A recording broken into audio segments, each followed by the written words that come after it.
Hi everyone, I'm Geshe. Leora is not here today, so we can just start. Okay, sure. What time is it now? It's Let's wait a minute. 2 minutes, 1 minute to 7. Okay, so let's just wait until it's 7. Looks very cold where you are, Dalit. You're wearing like a nice hat. I'm outside almost in the Galil. Okay. Oh, all right. It's colder there. Yeah. Very cold. Mm. Nothing is working at home. Oh no air conditioning. That is no heating. It doesn't work because all the kibbutz is using the heat, so everything is jumping. But it's Okay. nice. It's very nice. A lot of flour. Cozy. Oh, okay. All right. That's good. It's really nice.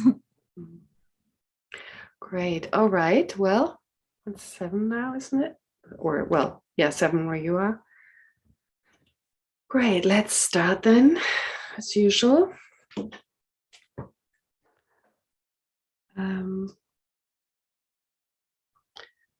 As usual, we start with some breathing meditation. Just focusing on the breath.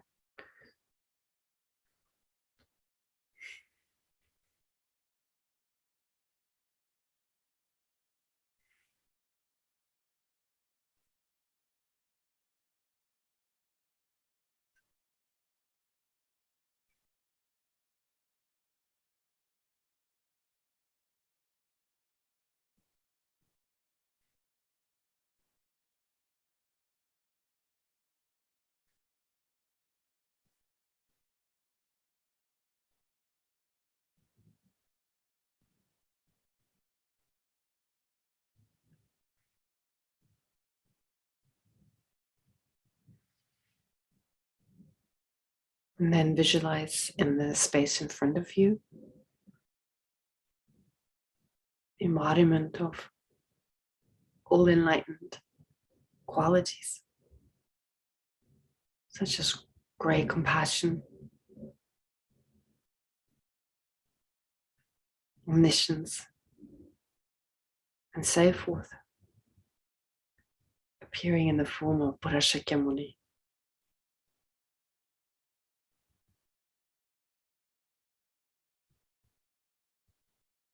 Seated on an open lotus flower, on top of which lie a sun disk and a moon disk.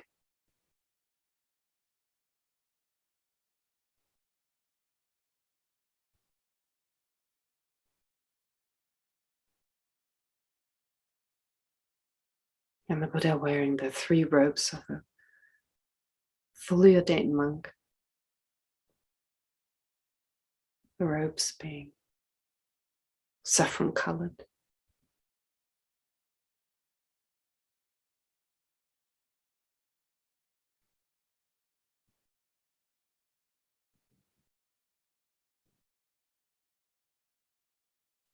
And the right hand of the Buddha performs the earth touching mudra.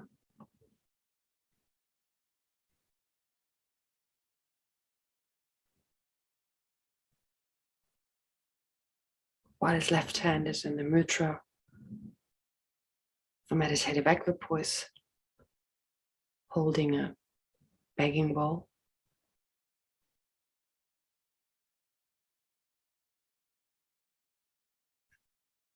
With his legs in the full lotus posture.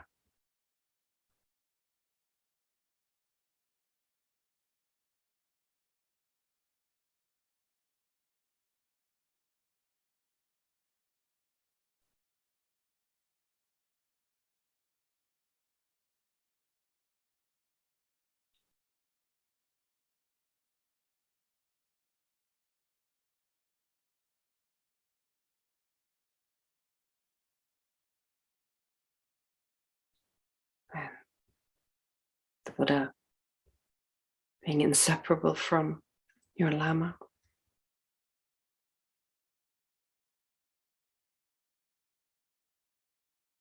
Having all the qualities that you yourself can develop.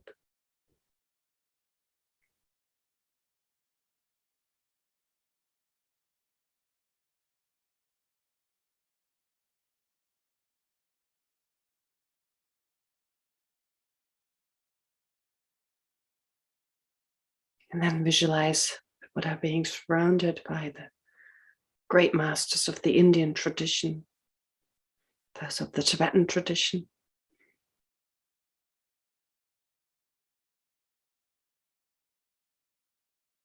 and those of the other traditions.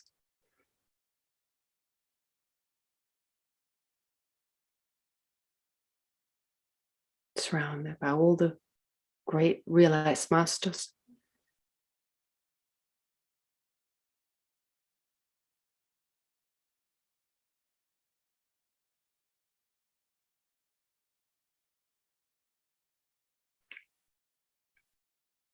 Also inseparable from your Lama.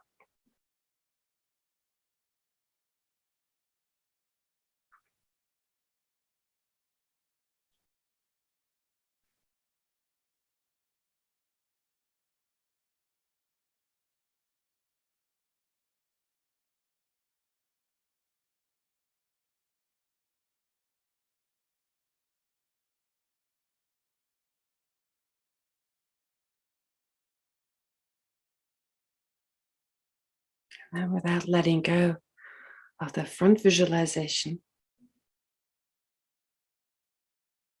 think that you're surrounded by all sentient beings.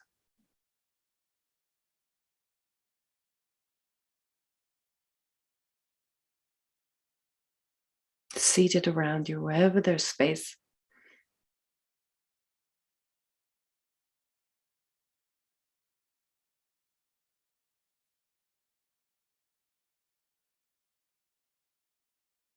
Carrying all sorts of physical and mental sufferings.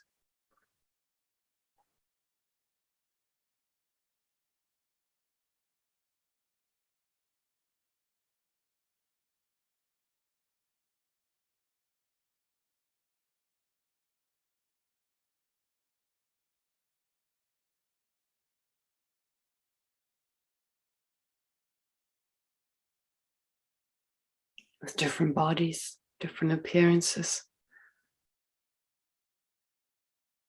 yet all the same in wanting to be happy and not wanting to suffer.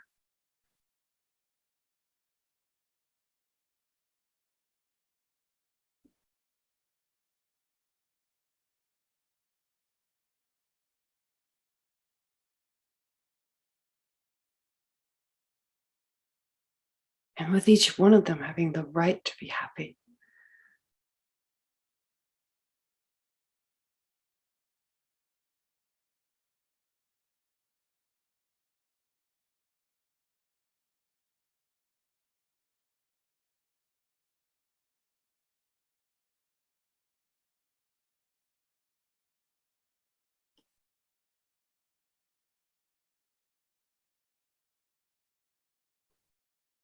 And so make an effort to generate sincere affection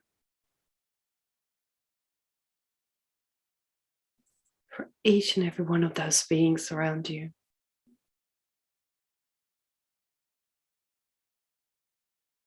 Affectionate love that is fully accepting of whoever this being is, what they've done.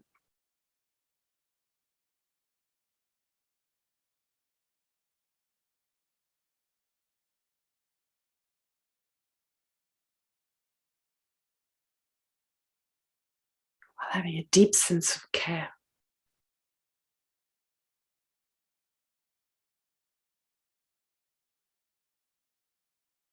A sense of concern. And a feeling of closeness.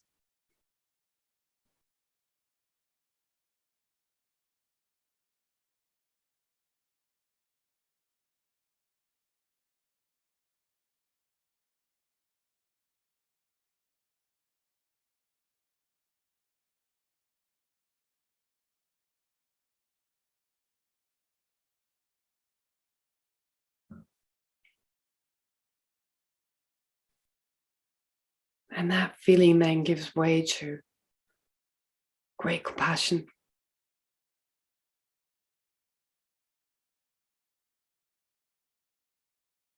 the wish for all sentient beings to be free from their limited mind and body, to be free from anything that keeps them from being liberated.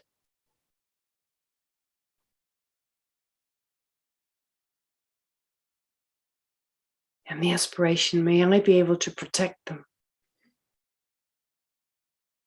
from whatever it is that prevents them to be liberated.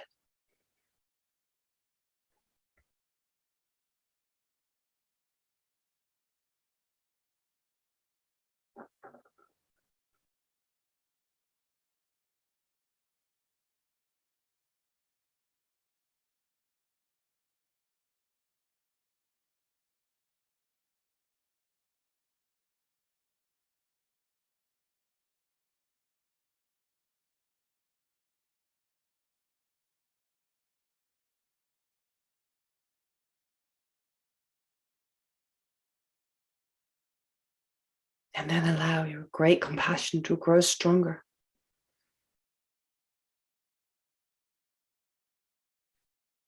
And to give way to the special altruistic attitude that is determined to do whatever is necessary to lead all sentient beings to a state of liberation. To help them to overcome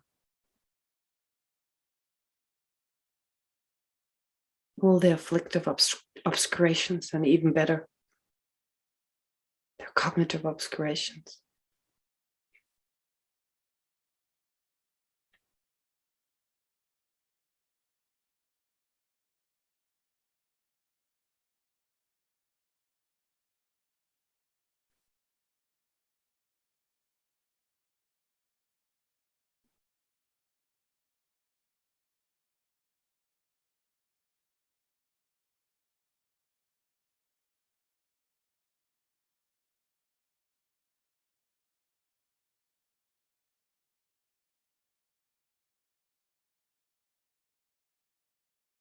And that mind then gives way to bodhichitta, based on this understanding that we can be most effective only once we become enlightened. Therefore, for the benefit of all sentient beings, the wish to become fully enlightened.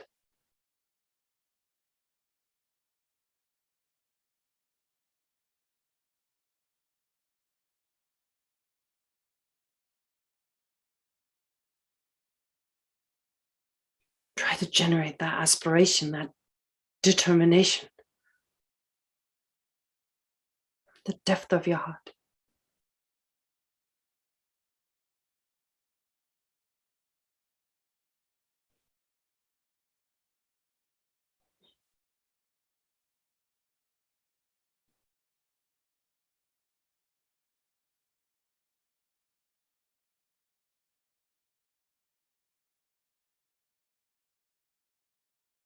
And think that it is with this mind, without letting go of bodhichitta, that I will study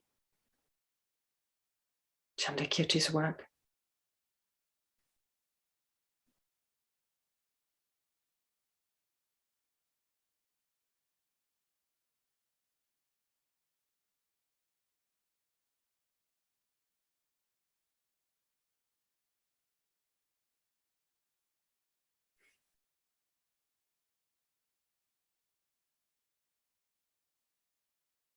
And then while holding on to the mind of enlightenment, let's recite the prayers together.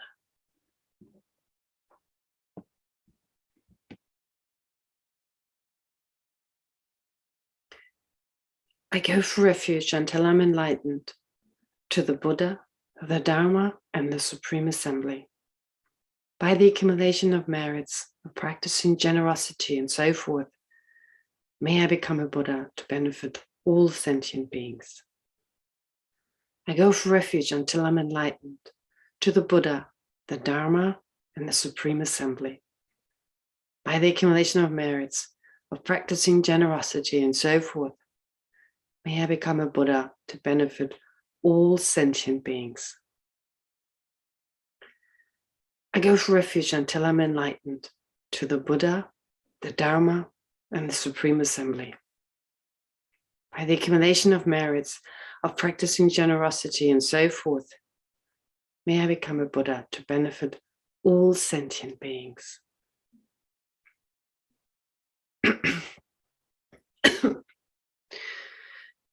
May all sentient beings have happiness and the causes of happiness.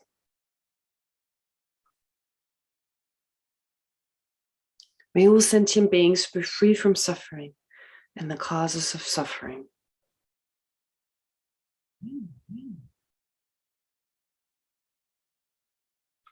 May all sentient beings never be separated from happiness that is free from suffering.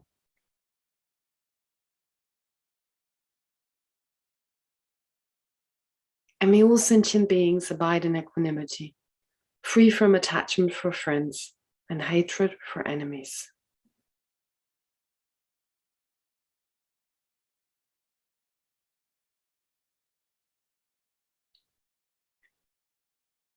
And then directed at the front visualization. Reverently I prostrate with my body, speech, and mind. I present every type of offering, actual and imagined.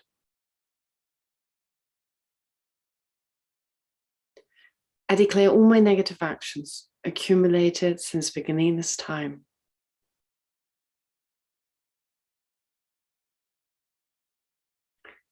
And rejoice in the merit of all holy and ordinary beings.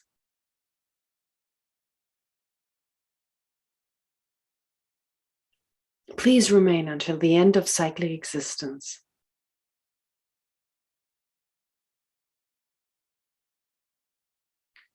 And turn the wheel of Dharma for living beings.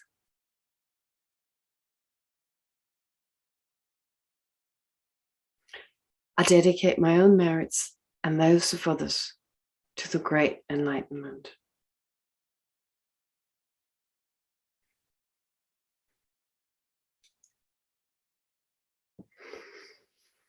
Okay, great. So before we start with the last part of the 6th chapter, I've received 2 emails. Oh, no. First, I want to do what you got to do for this following week. Okay, so let's start with that.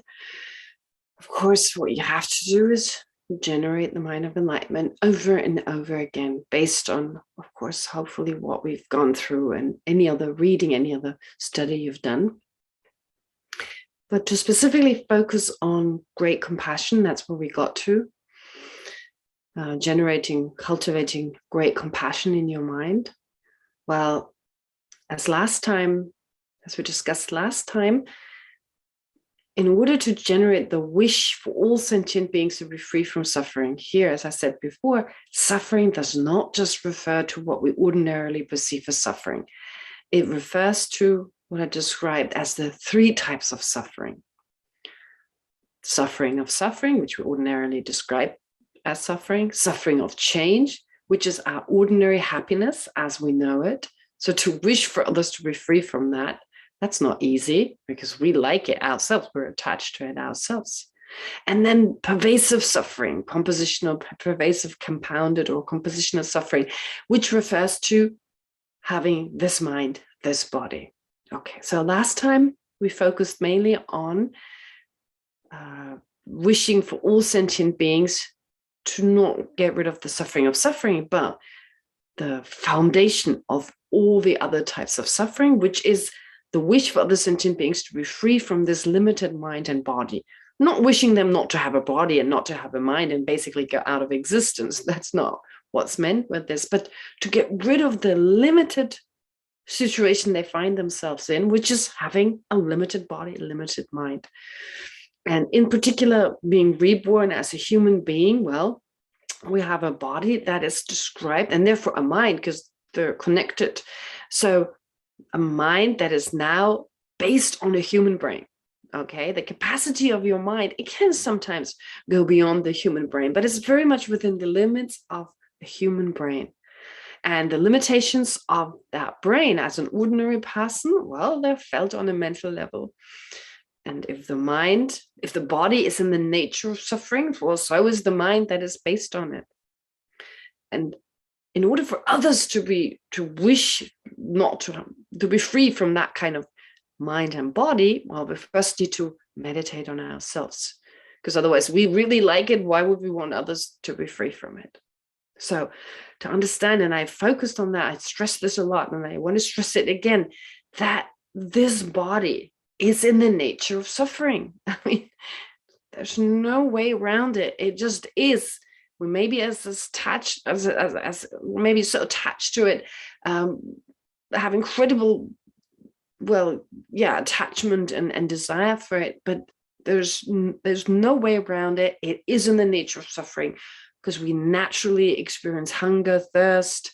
We get naturally sick. If we don't do anything about our body, we'll just become sick and smelly, and we'll have aches all over. So our body is a vessel of pain in the end.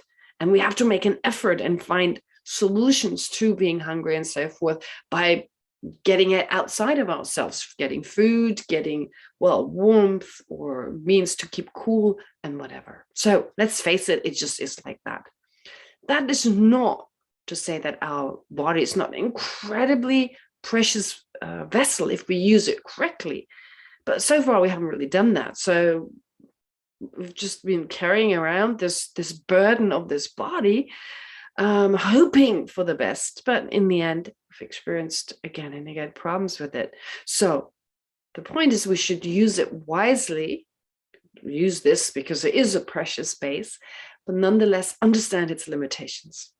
Okay, so we've done that last week, and this particular understanding of the suffering nature of these 5 aggregates, therefore that means understanding the third type of suffering. I've started purposely with the third type of suffering, the all-pervasive composition of suffering. Having done so, this understanding that, we also need to understand that of the 3 root afflictions. We talk about the 3 root afflictions. We say ignorance.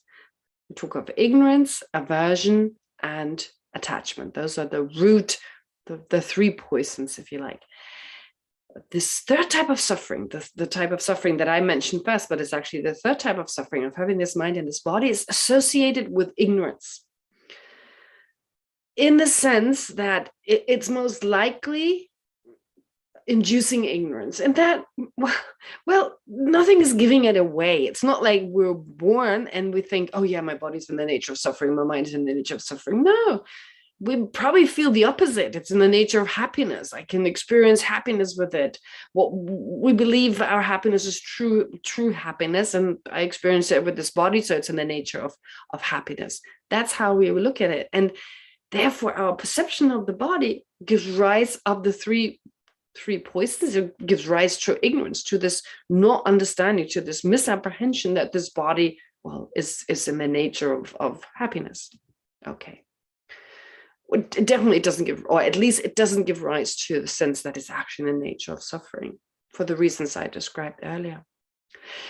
That's the first type. So first to become aware of that, and then to sincerely wish others to also be free from that limited existence, that is, from this limited mind and body. But then for this coming week, while not letting go of that, I want you to also focus on the suffering of change. The suffering of change, it's really nasty because it disguises itself as real happiness, and it gives rise to attachment. It does give rise to ignorance as well. Yes, it leads to that as well, but mainly to attachment. So any type of pleasant experience, that which we describe as pleasant experience, we hold on to it. We attach to it. Therefore, the wish Therefore, to be free even from these limited experiences we have, and that's hard because we don't know any other happiness. But of course, we don't want to get rid of it and not replace it with something. The goal is, of course, well, for ourselves to be free from this limited happiness and instead experience lasting, ultimate happiness, and then to have that same wish for others, for all living beings surrounding us the way we've visualized it, or even without really surrounding us, wishing this for all sentient beings. And we need to become aware that suffering, the happiness we experience right now is actually in the nature of suffering. And it's called suffering of change, because whatever it is that triggers that sense of well-being, okay, whatever triggers that sense of well-being, it is really just a state where worse suffering stops for the time being. If you were present, Rinpoche, Yamde Rinpoche happened to talk about exactly the same type of suffering of change yesterday. And he said, he gave this really beautiful analogy that you find in the Lamrim, that having this mind and body is like having a skin disease with sores and lesions all over your body.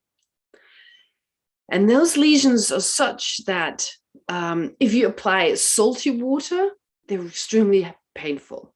If you apply instead cold water, there is a short relief. There's a relief from this incredible pain, which is the salty water. And I guess just the general painful state that you ordinarily have. So if you apply cold water, there's a relief. That's like the suffering of change.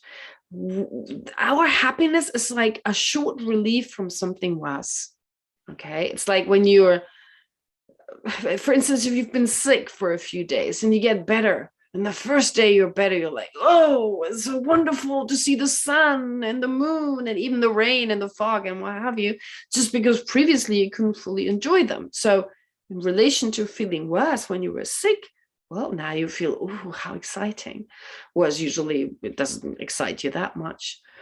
And of course, anything else, if you're really hungry, you eat a lot of food, then we feel like, oh, but of course, before long, eating, well, if we keep the same object, the same trigger, the same thing that triggered that well-being, the food, keep eating it, we're going to get sick. You can even kill ourselves. I mean, literally, if you keep eating, you kill yourself. Same holds for water. You're extremely thirsty, you drink some water after a whole day not getting any water. The happiness in that moment. If you continue drinking, you'll kill yourself. And there's a limit to how much we can drink and it'll kill you. So, I mean, forget about the pain in between, like drinking too much. So what I'm trying to say is none of the objects that we use, that we utilize to get us some happiness will bring us that happiness, because that feeling of what we identify as happiness is in actuality just the relief of something worse. And the worse the suffering before, the greater the relief. Okay? Test it, look at it, really meditate on it. You have to. Otherwise, it just sounds like these pessimistic Buddhists. They're so pessimistic, so negative. But it just is. It's true. And it's joyful. It's not passive. I mean, it's joyful because it's like, well, that's what it is. Let's just take it for what it is and have less expectations. But besides all that, so really reflect on that. And I can only speak about it in brief. Look at the Lamrim, like the Lamrim Chenmo, other texts, and read about this if this is not yet clear. And so become aware that your happiness, try to get a sense, our own happiness is like applying cold water to these lesions. And it's because we have the skin disease in the first place, because we have this mind and body in the first place. That's why our happiness is so limited. That's why we have this limited happiness. It's an existence that's controlled by karma and afflictions. How can we experience lasting happiness? And still, emotionally it feels, if I just had that, if I was just this, if I achieved that goal, if I did, I mean, I'm not talking about spiritual goal, but just ordinary goals. If I had that job, if I got that car, it feels like, oh, I'd be all right. but just for a short time, because it's a suffering of change. So therefore, becoming aware of this limited potential of our own happiness, our limited ordinary happiness, to generate the wish, may I be free from that which limits me, which gives rise to so much attachment. And once you have developed that wish for yourself, you focus on others. May all other sentient beings be free from happiness. No, I'm not saying literally from happiness, of course, from their limited happiness. May they be free from the suffering of change, of course, in order to then replace it with this lasting, ultimate happiness. Okay, that's for this coming week, what I would like you to do as part of then, of course, preparing for great compassion and eventually to wish for all sentient beings to be free from all three types of suffering and anything that limits them to become liberated. Great. So that's your homework, if you like. Then I want to address some questions that I received before we continue to the next subject. Oh, but I also want to take the opportunity to thank Gila for all her incredible work. I've only learned yesterday. We talked on the phone for some time, and I know that she does the discussion group with you, but what I didn't know was that she transcribes these classes. Well, not the meditation part and not the question and answer. I don't know how much of that part, but not everything, but the main chunk on the text. And she actually, please. She starts from when you stop the meditation. So she starts in translation. It's the question, it's everything. It's everything. Okay, so I'm wrong about it. Okay, so she takes that and she transcribes it and then translates it into Hebrew. She says every session takes her 9 hours. Wow. I know from my own experience, it's like you feel like it's not going to take long the first time you do it, and you end up hours. And I'm not always easily understood. I start a sentence and never finish it, so it makes it even harder. But the point is, she spends so much time, incredible. So I want to thank her for all that, and then translating into Hebrew. So for those of you who find it easier, of course, in your native language to hear the same subject. So thank you very much for all the work. So these are a few minutes less of her time that she doesn't have to translate this. Well, she may as well. She should add this, actually. Gila, please add this to your translation. So it's part of the class. All right, so that's that. And then I'd like to start. Which one do I take first? The one I received first? Oh, yeah.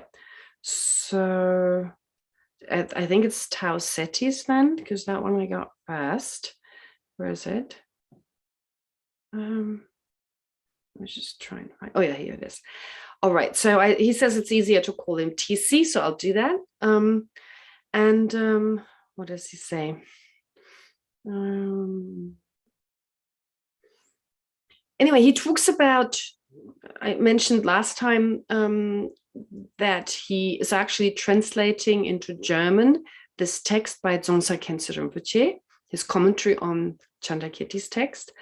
Which is a wonderful commentary. He's aware that there's already another translation, but according to his own understanding, he kind of gets the meaning in a slightly different way. And I think that's a really important point. And I myself am a fan of many translations, even of the same text.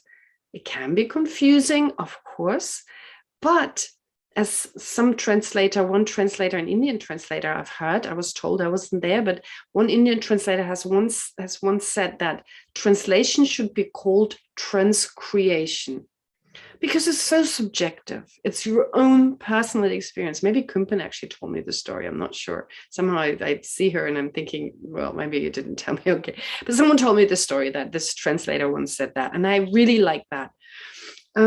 Anyway, the point is that it's so personal and everyone has a slightly different understanding. And so he's talking about redoing this translation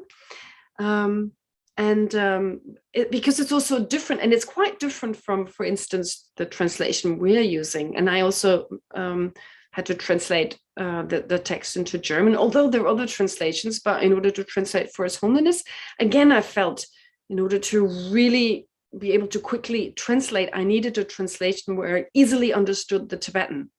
I could see the Tibetan within it to then translate effectively. Not that the other translations weren't brilliant, they were, but I needed this more personal translation. And so this and Thupten Jinpas, they're based on His Holiness, no, on Tsongkhapa's, on Lama Tsongkhapa's commentary. So strictly based on his commentary. This is also the tradition I was trained in. While Dzongse Khyentse Rinpoche's commentary, well, I don't know what commentary he's basically basing it on, but according to the Sakya tradition, it's just slightly different. And I think it's brilliant that what he says is like, he takes bits and pieces. He even uses verses from what I translated when he finds them effective, maybe a few sentences, verses he has added. But for the rest of it, he made his own translation. I think that's brilliant. I think it's good to take from whatever you can, but in the end, when it suits you, and I don't think we should worry about copyrights and stuff here. In this case, seriously, I think it's good to just take what we need, but in the end, to present your own understanding. I really like that. So if there is a translator, if the translator's around, I think it's a good idea, because you learn so much from it. And in the end, for some people, it may be helpful to see another translation. Even if they don't want it, they have always other ones to choose from. So I really appreciate that. I think it's great. And Dzongse Khyentse Rinpoche, anyway, he's such a great master. And every time I say his name, I have to laugh. But I laugh because I laugh about myself, because it was so stupid the first time I met him. I had this great encounter, and some of you know the story. I told it a zillion times, but for those who haven't heard me tell this story, but I had this encounter with him, and it's really interesting because I'm saying this because TC, he's mentioning a particular verse that he came across, verse 11 of the 8th chapter, I think it is, on the 10th ground, to say the least, his qualities lie beyond the bounds of speech, equaling the count of all atoms. So he gives this quote of this particular verse.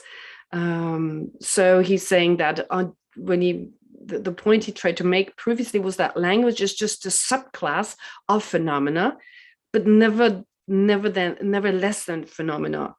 So it is a phenomenon in itself, but it's, of course, not all phenomena are words. But it's so interesting with words that he mentions this, because that was my encounter with Dzongse Khyentse Rinpoche. When I first met him, I was with a group of students, and they were taken to beer, and I just happened to be part of that. And they asked for an audience, Dzongse Khyentse Rinpoche, and so they were granted this audience, this meeting.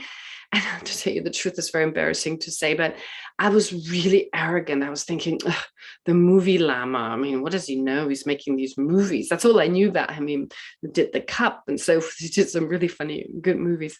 But I didn't know who he was, and that's all I knew. I didn't know he was such a great master. And so as we sat down with him, it was just full of arrogance. And one of the first things he said was, the Buddha diluted the teachings. And I was like, oh, yeah, right, of course. There he goes, talking about the Buddha like that. So what was I to expect? My arrogance just grew stronger. And then he explained why. And when he finished his explanation, I was turned. I was 100% like, wow, who is he? Incredible. So what he said was, the Buddha diluted the teachings. He said, well, he used words, he used language to convey something that's actually beyond word, that for us right now is beyond our limited mind. And he said, it's like when you have a laser beam we cannot see. But if you spray some color on it, you don't make the laser beam itself visible, but you get a sense of the shape of it. And it allows you to understand what the laser beam is like. So similarly, the Buddha used very limited words. Of course, our language is limited to a certain degree. It can express a lot, but our understanding of those words, again, also is limited. And so the meaning behind it, I mean, our understanding, our mind is limited. Let's face it, right now it is. And so these words, try to, I mean, they're supposed to convey exactly what the Buddha means, but of course it's difficult with these words, but that's all we have. But that allows us to take it from there and gain our own realization so that we eventually see the laser beam. Okay, we start off with the spray paint, and then we go and see the laser beam. So when he said that, it was like so true. And even besides that, I mean, no way can I ever fathom the greatness of Dzongtsa Khyentse Rinpoche. I mean, reading what his books or listening to his talks, I mean, the examples he used, incredible. Just shows his deep insight, how he can just use everyday life and convey his understanding. But also, I remember thinking, I don't get a sense of an ego. I mean, this was me still thinking it's just an ordinary person, you know. It's like, wow, there's no sense of an ego. There was like, I had this thought, I don't even know. It was like, there seems no ego. And like, anyway, so I was really impressed. And it's funny here that, or it's a coincidence, I guess, in this context here, that he also mentions like language as in like being limited. All right, sorry, I went on for too long. But when I read his message, I remembered that, and I thought it'd be nice to share. Okay, that's one question. And of course, he said a few other things, but I think for now that's good enough. And I think it's great he's doing this translation. Very nice. He's also sent me something else, but right now, because I'm personally still not 100% well, so I have to probably wait a few days, but then I have a look at that. Okay, then I got a message from Jimmy. So Jimmy writes, is bodhicitta effect producing? In a sense, so he explains, and I'll explain this a little bit with my own words here, not to read everything. So if we really practice bodhicitta, we practice the mind of enlightenment, does that cause us to be reborn every time in the company of other living beings? Right? Okay. Yeah, it makes sense. Of course, definitely. Because we don't want to be like in some empty space, no other living beings, right? It's like, hey, sentient beings for enlightenment. I mean, it's really hard then. I mean, how can you relate to others? So I don't know where you're going to be reborn, but definitely not in the formless realm. Like in the formless realm where you have no way to communicate with others, maybe a little mentally, but that's limited. So it's said that bodhisattvas do not take, I mean, at some point they can control their rebirth. They would not voluntarily be reborn in the state where they cannot communicate with others. So one thing that we will also learn now as we continue the text is, or that will be mentioned, at least in the commentaries, we've already covered it before, that according to the Mahayana tradition, or the Nalanda tradition, according to that tradition, emptiness is set forth in a specific way. So it's set forth in the Pali tradition. Yeah, there's emptiness, but it's not set forth as extensively with the same amount of reasoning. Why? Because a bodhisattva, to realize emptiness, a bodhisattva doesn't need incredibly many reasonings and so forth. No, I mean, because, well, you can realize emptiness according to the Pali tradition, and so therefore you don't need these extensive reasonings. But a bodhisattva needs to convey them to others. So the more reasonings are presented to them, the more the bodhisattva is able, according to people's needs and so forth, to share those. And therefore it is much more extensive in terms of emptiness of this, emptiness of that, and the reasoning this and the reasoning of that, and like endless different reasonings that help the bodhisattva to communicate it to others, right? I mean, before a bodhisattva is a Buddha, already working, of course, for the benefit of all sentient beings. And one important part of that is teaching emptiness. Therefore, in answer to that, want to be around sentient beings, absolutely. And so would a person of the Pali tradition, like a hero, a solitary realizer, therefore his next question is then, once they have renunciation for samsara, they want to become liberated, would they rather, as a result of the renunciation, would they be reborn in an empty space? No, I don't think so. It depends. First of all, you have hearers and solitary realizers. In general, If you want to become liberated or enlightened, the best rebirth is that of a human being, as we all know, having the intelligence of a human being, having a healthy balance of suffering and happiness, limited happiness, but still certain, of course, samsaric pleasures, having a good good balance of those two, being a human being, for other reasons, therefore, being a human being is the perfect base. And we're social animals. I mean, we're all social animals. We thrive best in company of others. So hear us anyway when they generate the wish to become liberated and having this hero tendency, they're much more social, right? They're more social in their engagement. Solitary realizers, they're again of two types, but even without going into details, there is this, well, or at least there's the more solitary type, rhinoceros-like, because rhinoceros are apparently very solitary. So these types of solitary realizers actually make prayers that just before they become liberated, that they be on their own. There won't be a Buddha, they won't encounter like a Buddha's teachings, but instead they be able to figure it out on their own. Okay, and that is very effective. I think we all know that if you have a question, if you can just ask the question and get an answer, but if you try and figure it out yourself and you find the answer yourself, so much more potent.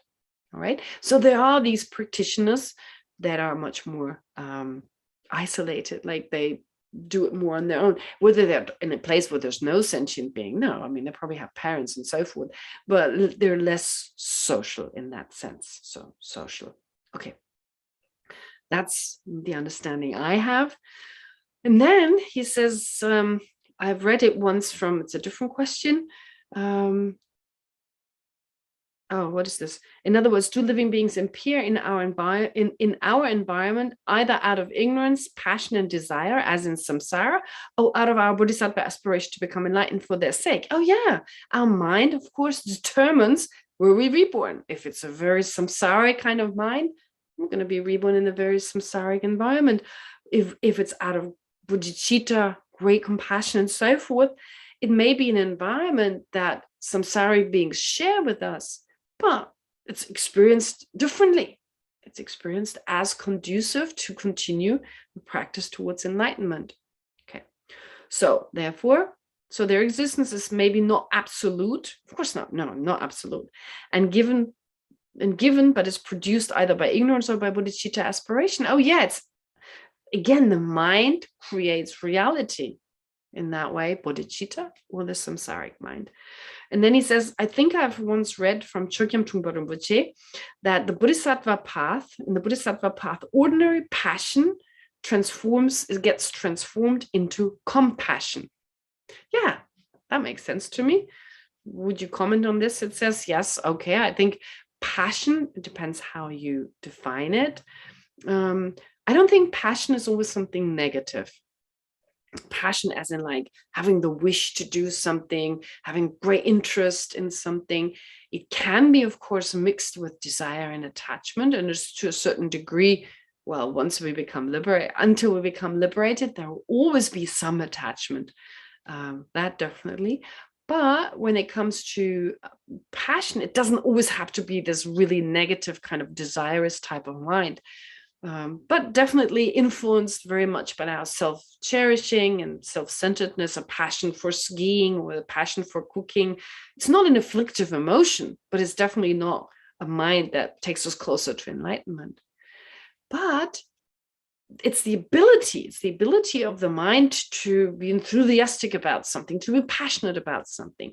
And then if you bring in wisdom, if you bring in great compassion, I mean, if you bring in concern, if you bring in all these aspects we've been talking, these mental states, then that turns into a passion for sentient beings, a passion for the well-being of all sentient beings, a passion for striving to remove the suffering of sentient beings equals compassion. Yeah, those make perfect sense to me. That passion, that drive that we have as beings anyway, is now utilized for the benefit of all sentient beings. So I like it. Passion becomes compassion. Yes. Okay. Great. Sorry, that was a little longer than intended, but okay. Now let's go to verse 179. Okay. Oh, that was really much longer. Sorry. Okay. Anyway, so now we're starting with this part of the text called, where the outline is Enumerations of Emptiness. Okay. Now everything we've studied, after everything we've learned, now emptiness, we're hopefully familiar with to some degree. Now the different types of emptiness. What is important is, of course, to understand here, we're not saying lack of intrinsic existence can be distinguished between this type of lack of intrinsic existence or that type. No, there's no distinction really with regard to that. To give you another example, if I say absence of monkey on my table, okay, and then talk about absence of monkey on your table, it's an absence of monkey. So from the point of view of the absence of monkey on my table, from the point of view of just the absence of monkey, there's no difference between the absence of monkey on your table and the absence of monkey on my table. However, the absence of monkey on my table depends on my table, while the absence of monkey on your table depends on your table. So from the point of view of the basis, there is a difference. Similarly, the absence of inherent existence of my mind and the absence of inherent existence of my body, from the point of view of the absence or the lack of inherent existence, there is no difference. But the basis is different. Therefore, the basis, also described as the bodhichitta, the basis of emptiness. Yeah, the basis of emptiness. Is there another word? I forget right now. Yeah, the basis of emptiness, right? The basis of emptiness. Since the basis is different, since on the conventional level, there's so many different phenomena, and they're different, therefore we can distinguish also their emptiness. And therefore, this emptiness, as it's described, there's a brief presentation of the different types of emptiness and an extensive explanation. Starting with the brief explanation, you have two verses here. Verse 179, and it's pretty self-explanatory. To help free beings, the Buddha taught no self in twofold terms, that of phenomena and that of persons. And again, for the sake of diverse trainees, he expounded these two in other diverse terms through further enumerations. In other words, we know this distinction, the emptiness of phenomena and emptiness of, or selflessness of phenomena and selflessness of person. So this is how we distinguish. Well, first of all, I think I've said that before, but just to stress it again, phenomena and person. So when we first hear that, but a person is a phenomenon. A person is a phenomenon. A phenomenon is not a person. There are phenomena that are persons, but a phenomenon itself is not a person, but a person is a phenomenon. So what is this? Person is included in the category of phenomena. That is true. But in the Buddhist tradition, you sometimes have these pairs, like pairs of concepts, two concepts. And when they're mentioned together, then they have a slightly different meaning. So in general, yes, phenomenon and person. Phenomenon is a category that includes all persons because a person is a phenomenon. But in the context of this pair, when you use it in this pair, phenomena and person, or selflessness of phenomena and selflessness of person, then person refers to living being, to being, sentient or living being, while phenomenon refers to anything that is not a living being, anything else. Okay? To give you another example, we talk of mind and mental factors. Usually a mental factor is a mind. Strictly speaking, it's a mind. But when you use them in this context, in this setting of this pair, then a mental factor is still a mental factor, but a mind refers to any kind of mind that is not a mental factor. So a main mind. Okay. Therefore, mind and mental factors as this pair, they're exclusive. It's like one is not the other. A further example is object and object possessor, sometimes called subject, object and subject. But object possessor refers to consciousness, anything that has an object. So consciousness has an object. A person, a living being, has an object. I mean, perceives something because of having a mind. They perceive an object. So a person is also an object possessor.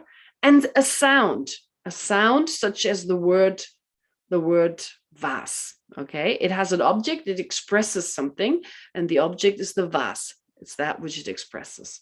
Therefore, those three, a living being, consciousness, and a word, really, like a word that expresses something. So those three have an object. They're object bearer or object possessors, sometimes described as subjects, but that can be misleading. Anyway, actually, all these object possessors, they're also objects. They're themselves objects of a mind. But when you describe them in that pair, object possessor, then the category of object does not include the object possessors. Okay, it only includes anything that is an object of something, but it's not itself an object possessor. You see how this is done, and you become familiar with it. Therefore, in this context here, phenomenon means any phenomenon other than a person. And person, well, refers to living being. And therefore, you have selflessness of a person, of a living being, and selflessness of a phenomenon, any phenomenon other than a person. Okay? I mean, that seems pretty random, like to divide all phenomena. I mean, really, it's like, although here it refers to selflessness, but you could also say, I divide all phenomena, everything that exists, into that which is a person and that which is not. It's like, I divide all phenomena into that which is a pencil and that which is not, right? It seems like it's that kind of division. All phenomena, that which is a person and that which is not. So with the pencil, that seems pretty random. But of course, there's a reason why we take person. There's a reason why we take person, because I'm a person and I'm more important than anything else in the world, right? That's how it feels. It's not like I'm a pencil and I'm more important than anything else in the world. No, I have a sense I'm a living being and I'm the center of the universe. And everything else is judged according to how they treat me. Okay? Therefore, this distinction, phenomena, so living being is really like person, kind of like, yeah, well, it also refers to every living being, but based on that sense of, there's a sense of a living being and then the rest against the rest of the world. And of course, it's important, therefore, with regard to selflessness, to understand that this person, in this case, me, I'm not the center of the universe, because I don't exist the way it appears to the mind that believes I'm the center of the universe. Right? I'm holding on to the mind that perceives I'm more important than everyone else, perceives an inherently existent person. So it's important to understand that person doesn't exist. And then it's also important to understand the rest of the phenomena that are not that person, that they don't exist inherently either. So this is where it becomes clear, this distinction between the two. You probably knew that already, so I'm sorry if I spent so much time explaining that. But just, yeah, to clarify this in case you didn't know it. All right. So therefore, the Buddha in general gave that distinction: selfness of phenomena, emptiness of phenomena, and of person. There you have a twofold division. And then for the sake of many different trainees, I mean, we were all trainees, we were practicing the Dharma. Well, he expounded these two in other diverse terms, okay? In order to, of course, with what goal? Not to confuse us, right? More enumerations, more confusion. No, of course, to help us to attain liberation. Okay, that's 179. After teaching in an elaborate way 16 kinds of emptiness, here we have, no, not the twofold division as described before. No, 16 kinds. Where did he talk about 16 kinds? Well, in the Prajnaparabhita Sutras, in this very important genre and very important sutras of the Buddha, including the Heart Sutra, although not explicitly taught. 16, yeah, actually it's explicitly also taught in the Heart Sutra. Actually it is in there to a certain degree. So as we go through them, you'll recognize them. Anyway, so in the Perfection of Wisdom Sutras, the Buddha taught the 16 kinds of emptiness. Again, just on the basis, based on what the emptiness is of, we talk of 16 kinds. And 16 kinds more elaborate, and then the Buddha summarized these into 4.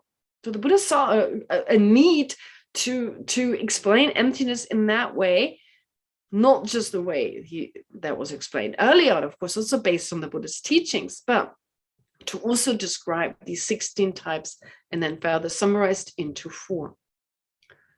And he held these to be the great way as well. All right, so he held them to be important, okay, to be helpful. Yes, so that's verse 180. So that's the summary. What are these emptinesses? And there be explained to you outer and the emptiness of the inner, the emptiness of the outer, the emptiness of that both inner and outer, the emptiness of emptiness, the emptiness of the great immensity, and so forth. So these are the 16 aspects. And verse 179 and 180 just gave you a short explanation on the fact that this is what's going to be explained. All right. Then the next outline, according to Lama Tsongkhapa's outline, is an extensive explanation of these specific types of enumerations. So, as you may already suspect or expect, what follows is not an explanation of emptiness so much, but this way of dividing things. And it's very interesting. It's really quite interesting. Not everything needs to be explained, but I'm pretty sure you'll learn a few more things about, well, at least the inner, starting off with the inner and then everything else that is to follow. All right, so 181. This is part of the outline. Well, let me say this. So an extensive explanation now of the 16 kinds of emptiness now follows. And then that is preceded, or that is followed then by, not preceded, but it's followed by the explanation of the summarized version of the 4 types of emptiness. So the 16 types, they're explained. And to make it a little easier, these 16 are subcategorized into always 4 sets. So 4 types of emptiness, 4 types, 4 types, 4 types. Okay, so the 16, the first of the 4 of the 16, the first of these 16. So the first 4, I mentioned them, are inner emptiness, the emptiness of the inner, emptiness of the outer, emptiness of that which is both inner and outer, and emptiness of emptiness. Okay. All right. And then that's followed by the next set and so forth. So verse 181, strictly speaking, now deals with the emptiness of the inner, that which is described as the inner. So it's kind of odd in English. You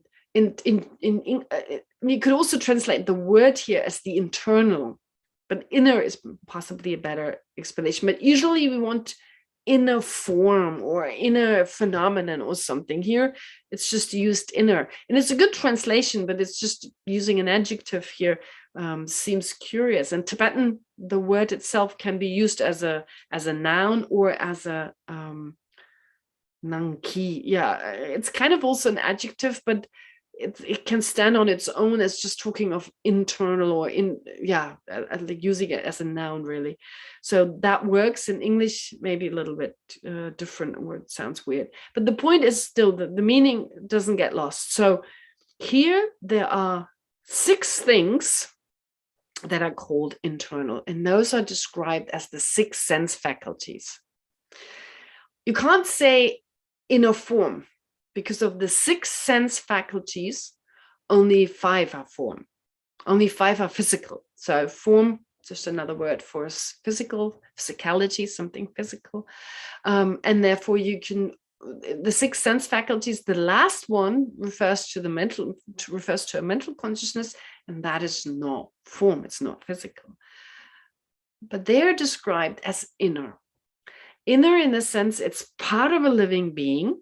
It's part of a living being that enables a person, it's that which we need as a living being to communicate with the external, with the world, with anything other than ourselves.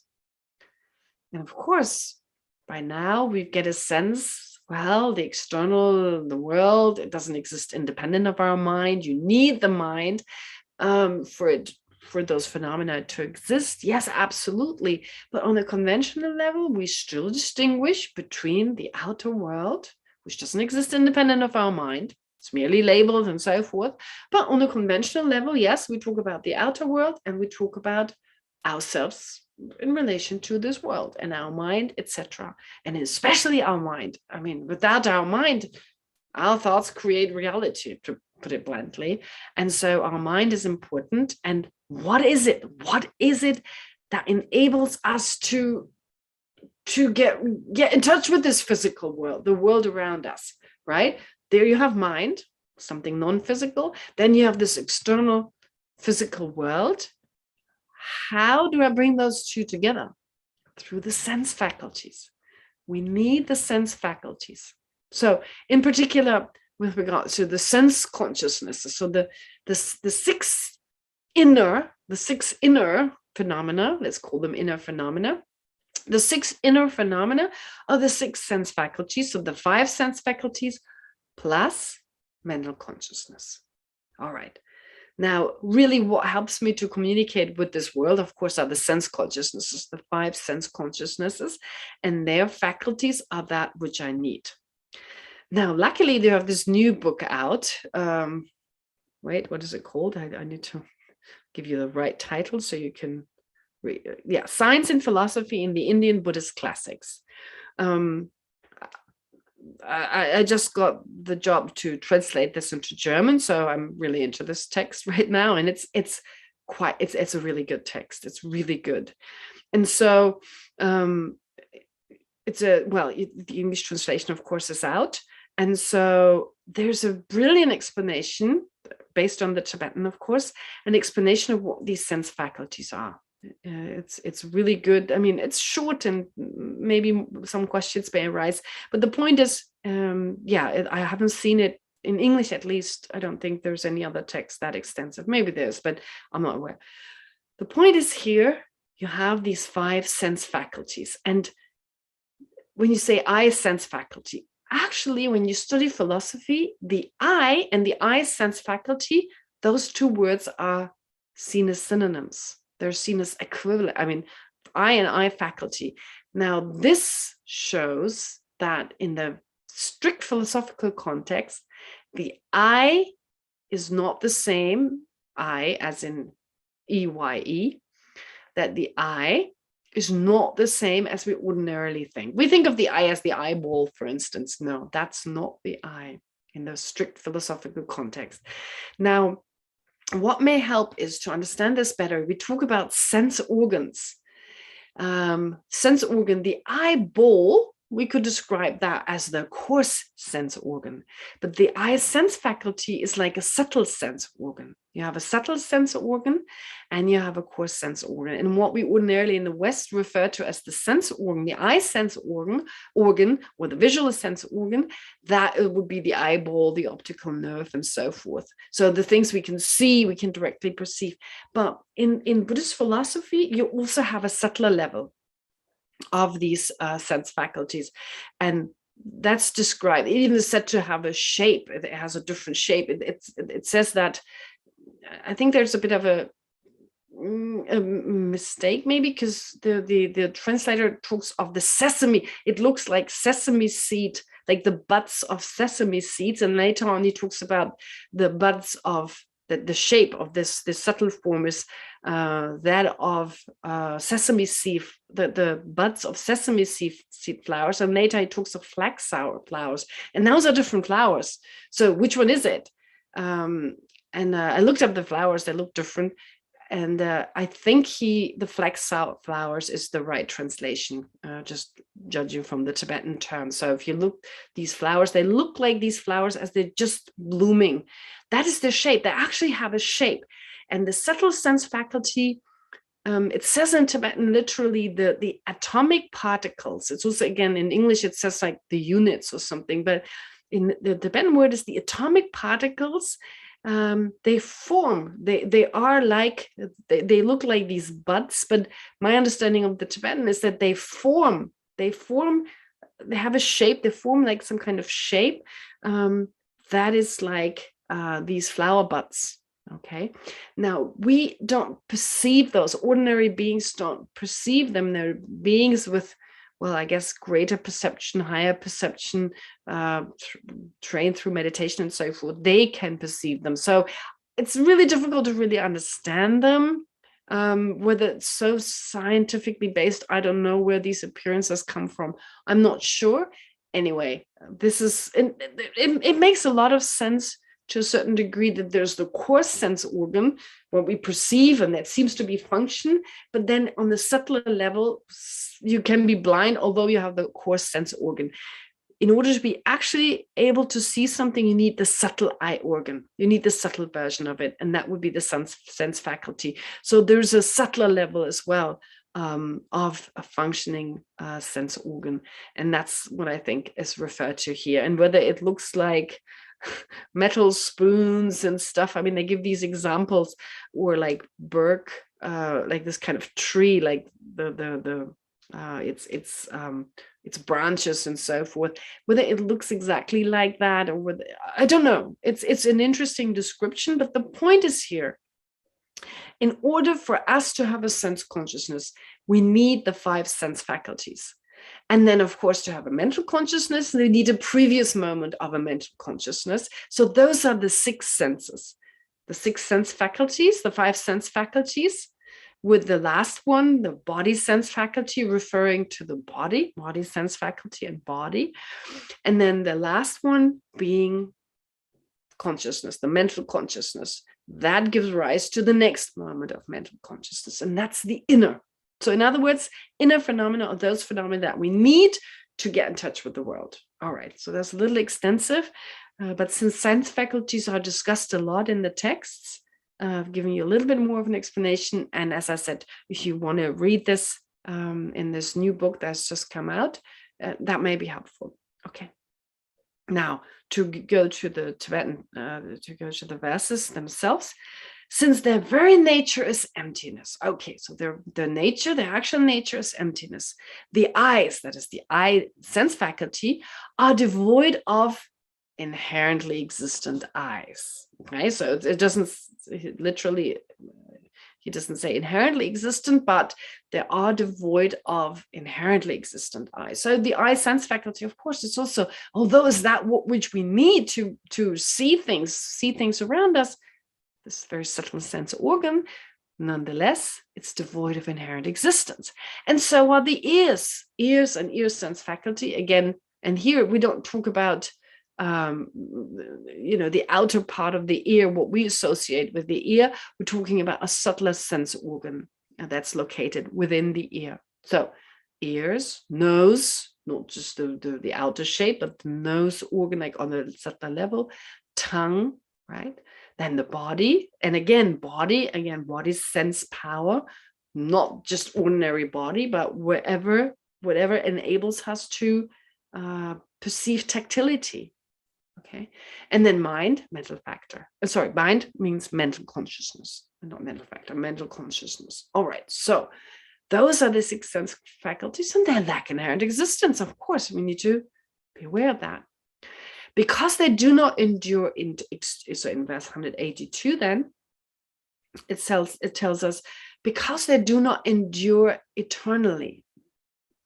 They eternally, in the sense that they do change moment by moment. They're not inherently, since they don't exist inherently, well, they change moment by moment. So moment by moment, they're not the same, but we can still label them as sense faculty. They're similar enough, although they don't exist in the same way. Each moment is different, but their main characteristics still allow for us to label them eye sense faculty, for instance. So each moment you can is labeled as eye sense faculty because they're similar enough, but that doesn't mean they're not changing from moment to moment. And they do not disintegrate, as in like they totally go out of existence. That also doesn't exist. That doesn't happen because inherently they don't go out of existence. We say they disintegrate, but not inherently. To completely disintegrate would mean to totally go out of existence and not be there any longer. No, we label them as disintegrating. In that moment by moment they change, but it's merely labeled because moment by moment they're also there. Okay, so from one perspective, we say they're there, they exist from moment to moment. So they do inherently, they do not disintegrate, they don't go totally out of existence, but they also don't endure eternally because still they're merely labeled as I sense faculty because each moment is similar enough to the previous moment, and we still continuously talk of I sense faculty. Does that make sense? Does that make sense? Did I just confuse you with what I just said? I hope not. Okay, good. All right. So the absence of intrinsic existence of these six senses, such as the eyes, is inner emptiness. Okay. The absence of intrinsic existence of those six, that's the inner emptiness. All right. Not that difficult. Six senses or six sense faculties. So the sixth sense has in English a slightly different meaning to what it means in this context. I hope that's clear. It's really just the mental consciousness. That's the sixth sense. And it's that. Why is that called a sixth sense faculty? Because it enables the next moment of a mental consciousness to rise. You don't have a previous moment of mental consciousness, you don't have the next moment of mental consciousness. For the mental consciousness, you don't need necessarily an I sense power and so forth, right? You need an I sense power for the I consciousness. And then whatever the I consciousness perceives is then passed on to the mental consciousness, that the mental consciousness perceives shape and color. But the mental consciousness can still function even if you're blind, even if you don't perceive shape and color. So it's not, for the perception in general, it's not dependent on a physical sense organ, a subtle sense organ, but it's definitely dependent on a previous moment of mental consciousness. Therefore, mental consciousness is seen as the sixth sense because it gives rise to the sixth mental conscious, the sixth mind, the mental consciousness, which really means to the next moment of the mental consciousness. And the sixth sense, of course, it itself was produced by its own previous moment and so forth. Okay, so therefore, the emptiness, the inner emptiness is the emptiness of those six. Then you have the outer. Here, we're not talking about any of the sense faculties, but any physical phenomenon that is none of at least those first five sense faculties. Okay, so form here refers to visible form. Okay, not just form in general, but visible form. Sometimes the word form is used such that it's that refers to all physical objects.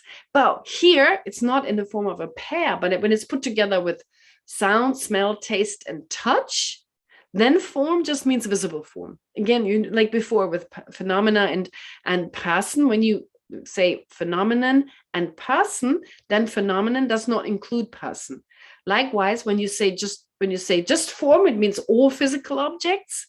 And when you say form, sound, smell, taste, touch, then form only includes any form that is none of the other: sound, smell, taste, touch. In other words, form refers to visible form.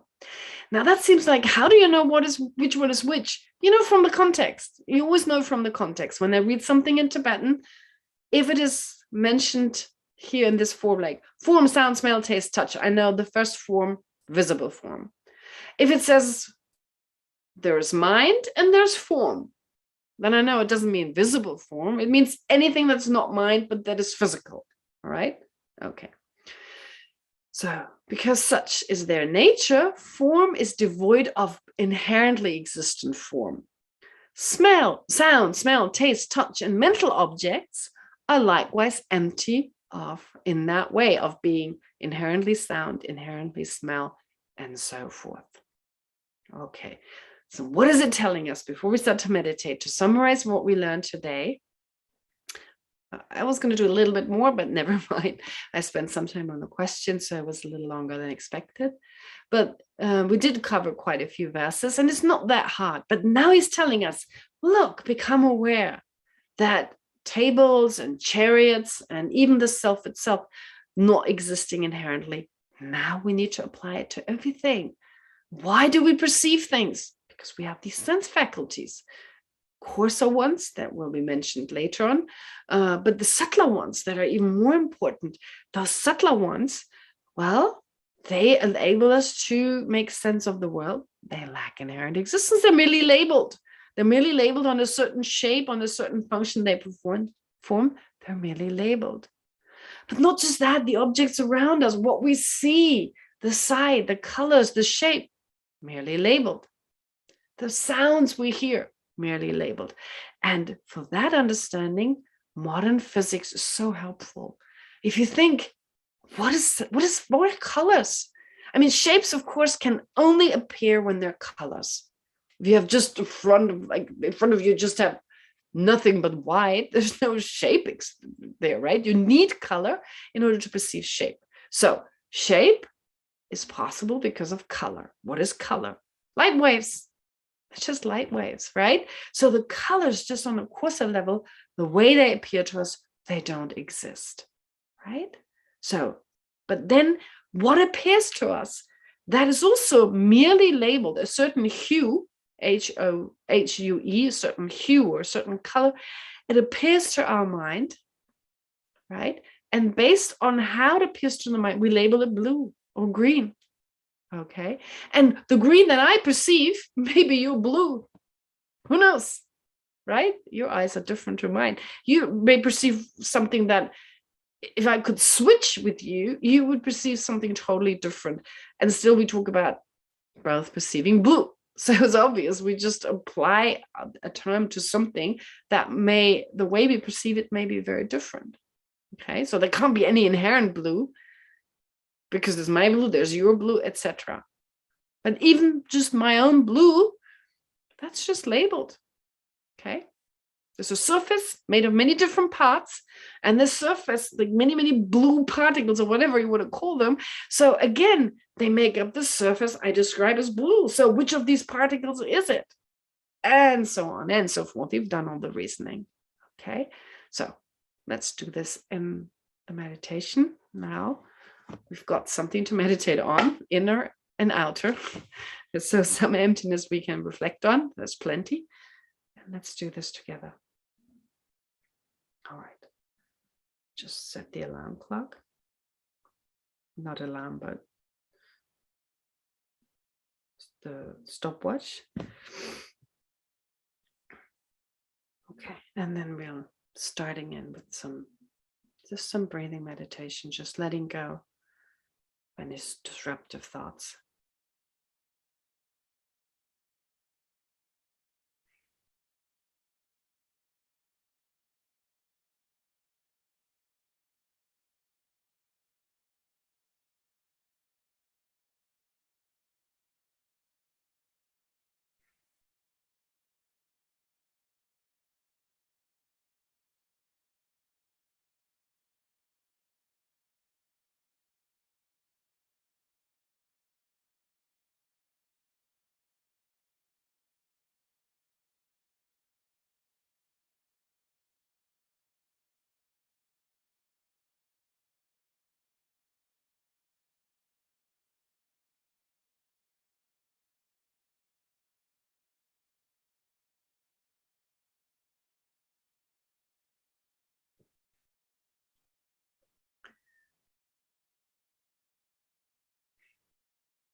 So what is it that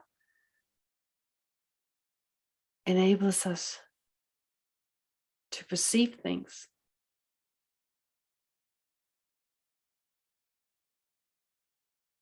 To be aware, for instance, of the things around us.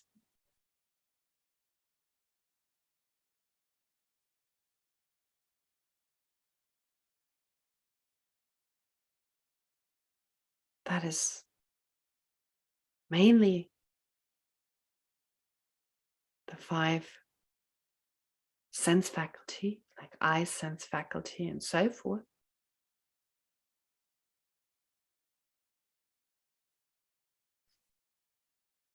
And of course, to mentally reflect, mentally think about the external world, we need the mental consciousness.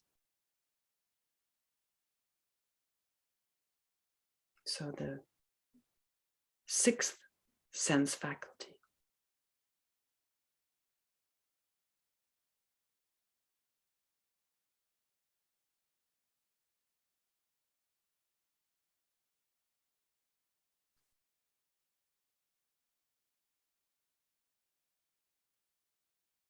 So the eye sense faculty, for instance, is a subtle sense organ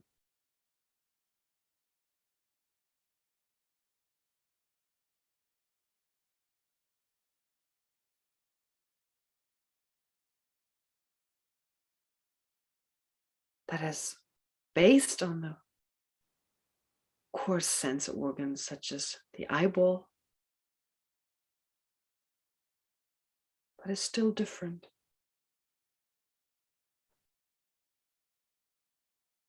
And much subtler.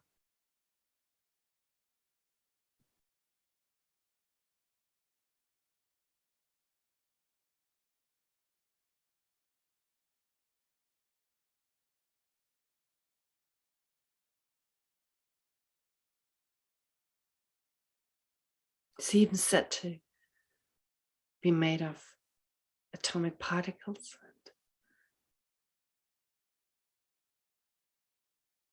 having a certain shape.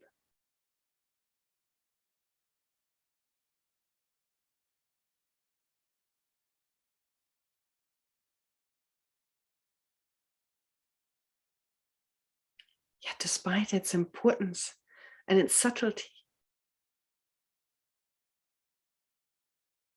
it is merely label.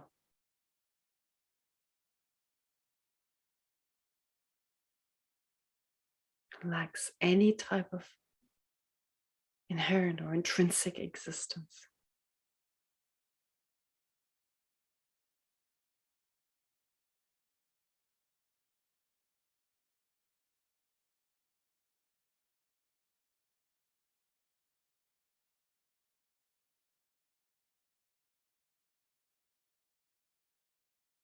The same is true for the eyes, for the ear sense faculty, the subtle sense organ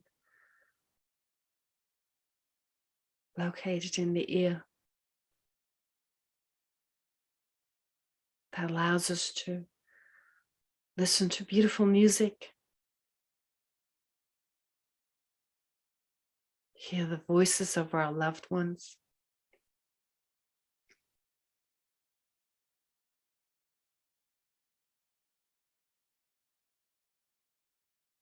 enables us to understand it's raining outside.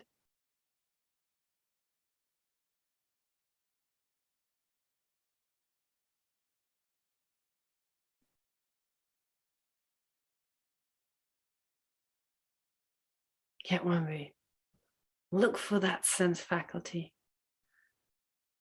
analyze it,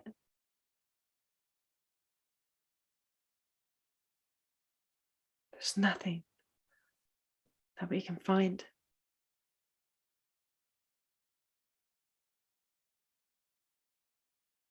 For it too is merely labeled.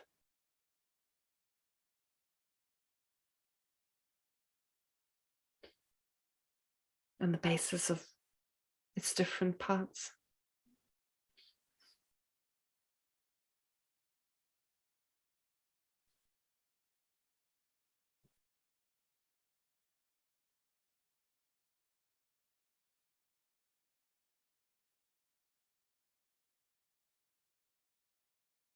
And that's true for the nose sense faculty,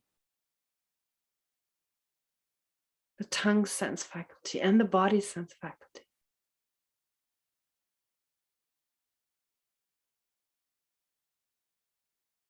these subtle physical aspects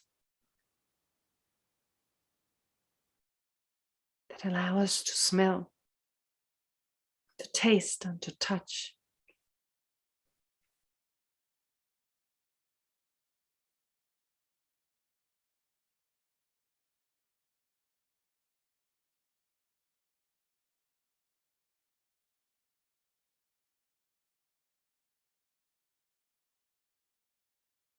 When applying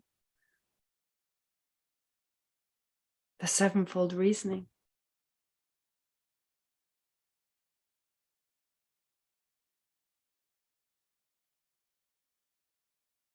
you won't be able to find them.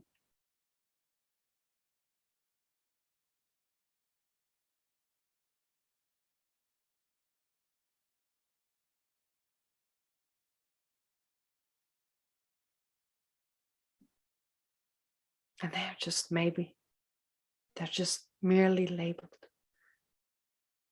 merely designated.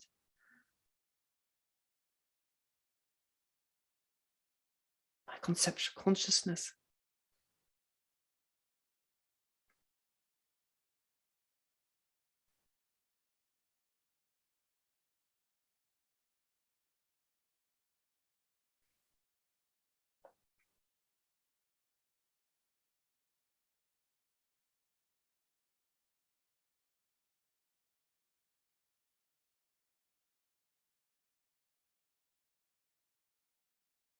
So it's of course also true for the sixth sense faculty,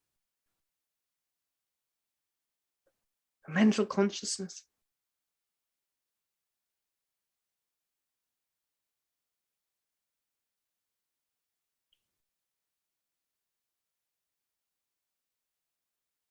That is also a sense faculty in that it gives rise to the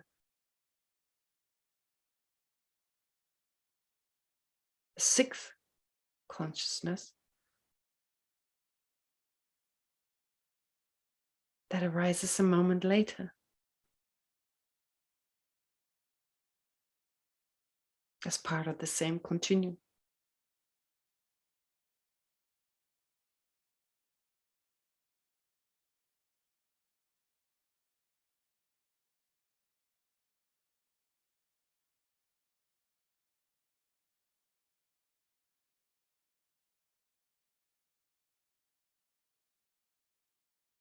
Yet even that sixth consciousness, when searching for it, is it one with its moments of awareness? Is it different from them?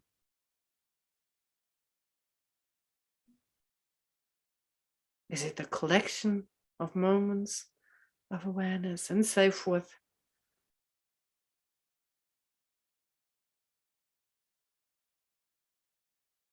Find that it too is merely labeled on the basis of its sub-moments, its functions, and so on.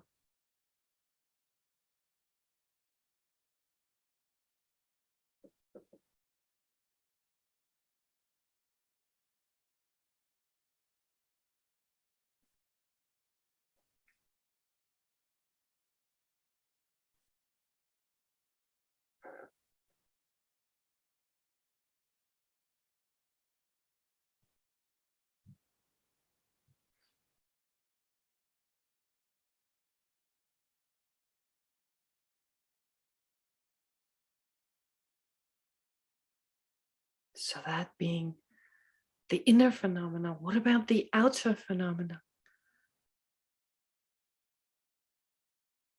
That is the objects of those six sense faculties or inner phenomena. Visible form, sounds, smells, tastes, tangible objects, and the objects of our mental consciousness that appear so solid, so concrete, so inherent.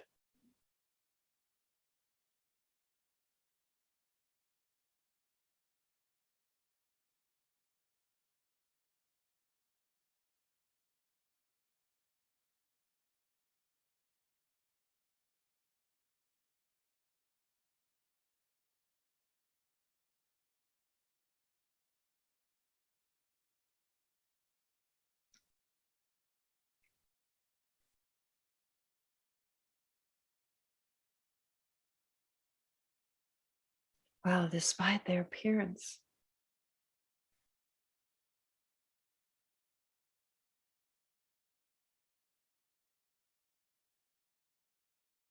if we search for them,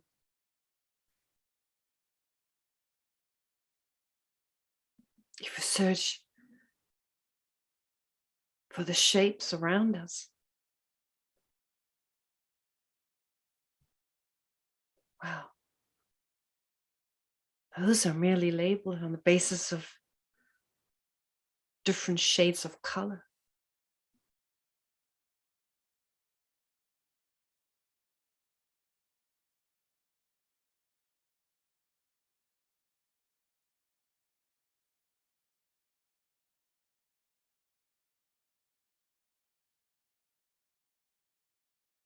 And those colors are actually just light waves.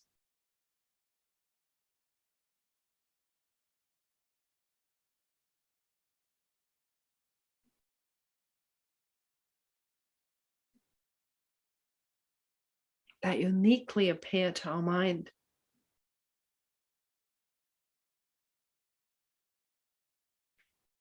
as white and red and yellow and so on.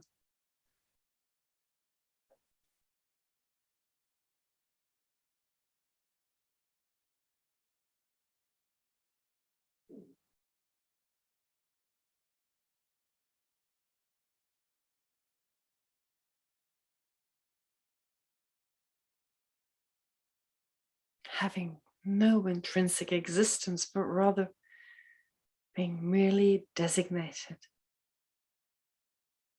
merely labeled by our conceptual mind on the basis of their parts.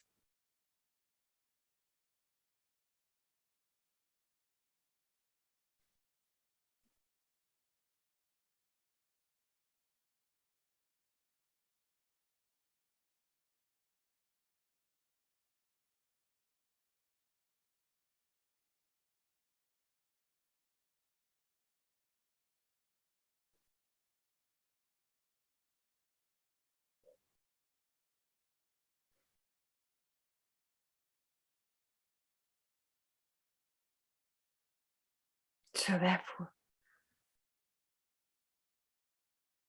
these outer objects, as well as the inner sense faculties,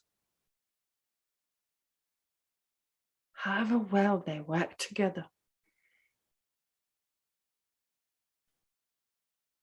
conveying the impression that things exist concretely, objectively out there.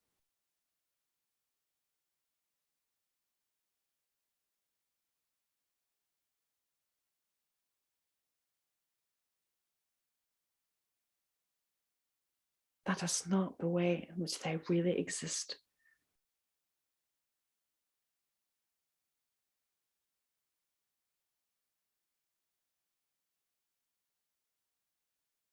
For they're free of intrinsic existence and are just labeled.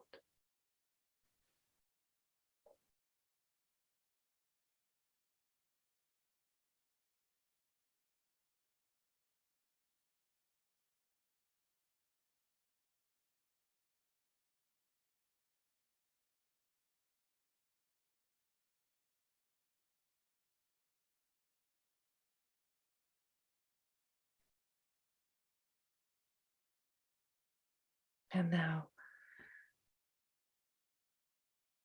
to conclude, whatever insight you've gain through this analysis,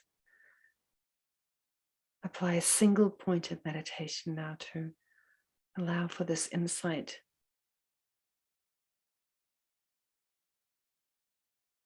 to sink deeper into your mental consciousness.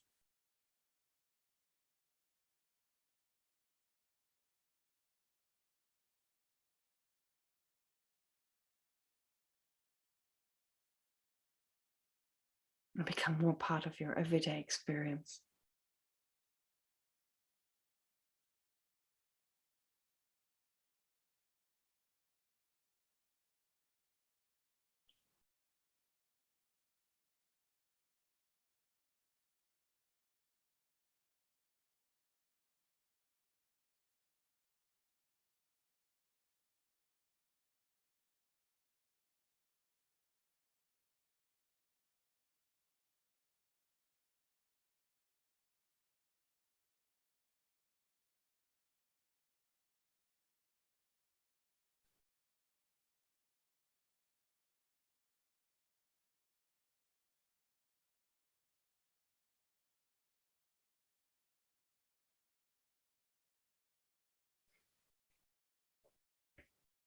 And then let's dedicate whatever virtue we've accumulated together here studying Chandrakirti's text.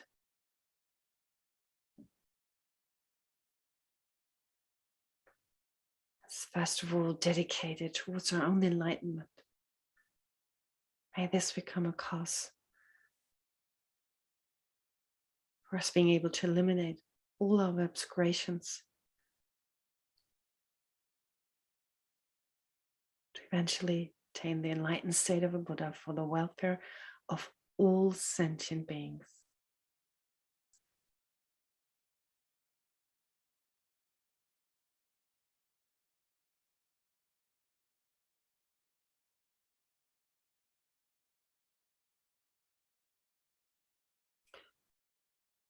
And may this merit cause our lamas, like His Holiness the Dalai Lama, and all the other great masters still alive, still among us, have an extremely, extremely long life. May they remain healthy and strong, and for a very long time continue to share their insights through their teachings and their example.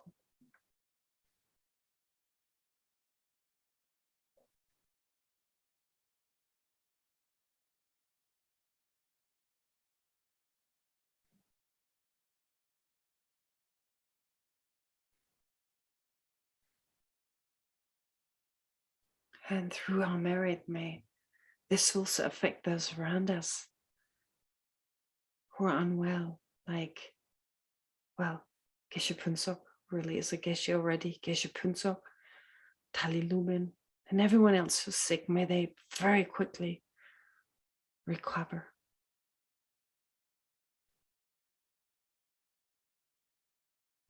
And may this virtue we've accumulated help those who experience great fear and depression to soon find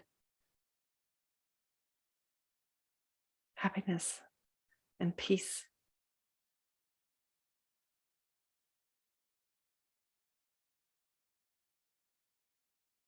And of course, the way Shantideva describes it.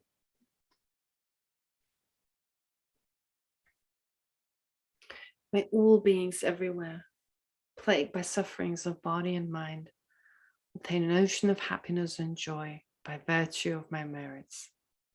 May no living creature suffer, commit evil, or ever fall ill.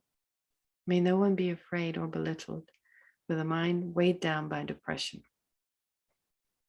May the blind see forms and the deaf hear sounds. May those whose bodies are worn with toil be restored on finding repose. May the naked find clothing, the hungry find food. May the thirsty find water and delicious drinks. May the poor find wealth, those weak with sorrow find joy. May the forlorn find hope, constant happiness and prosperity. May there be timely rains and bountiful harvests. May all medicines be effective and wholesome prayers bear fruit. May all who are sick and ill quickly be freed from their ailments. Whatever diseases there are in the world, may they never occur again. May the frightened cease to be afraid, and those bound be freed. May the powerless find power, and may people think of benefiting each other. For as long as space remains, for as long as sentient beings remain, until then, may I too remain to dispel the miseries of the world.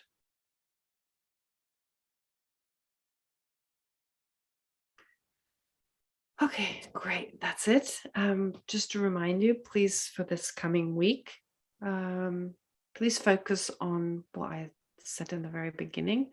Of course, bodhichitta and everything you've learned about emptiness as well, but also make an extra effort with focusing, of course, first on your own life, your own predicament, having this mind and body, which is in the nature of suffering, which therefore gives rise to what are described as pleasant experiences, that qualify as pleasant experiences, but which are in the nature of suffering, being the suffering of change.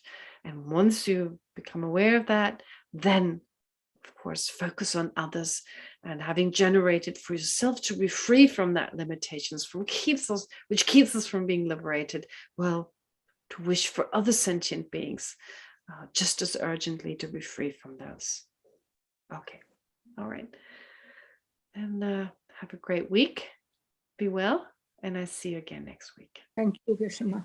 Thank you. Bye. Laila Top. Thank you. Thank you. Good night.